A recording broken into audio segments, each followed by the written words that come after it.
After living in the streets for a few days, these refugees would find out their own streets were now much scarier. Just across the border bridge, bodies lay on the ground. Patrols of young recruits crisscrossed the city in every direction. Even though soldiers were almost defeated by rebels, their presence is now everywhere. They come from every corner, moving menacingly in convoys, on foot and bicycle. Trees were felled during the fighting, and the government has ordered remaining ones to be cut down because it says rebels hid behind them. The worst reminder are the bodies everywhere. It is hard to tell which ones were soldiers and which ones were rebels.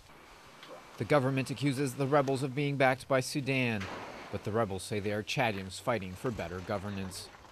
The bodies of the recent battles create a horrible odor. The fighting all the way to the center of the capital also caused huge economic losses.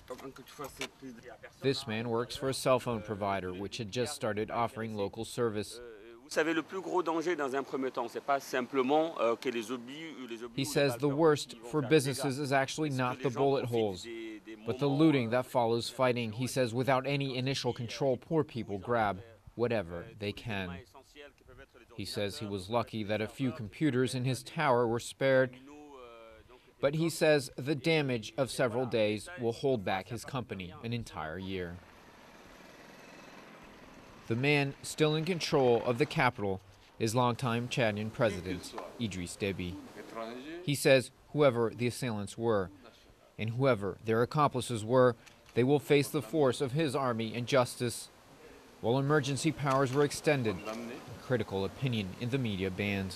Mr. Déby says there are many traitors, but that he will defend his power to the last.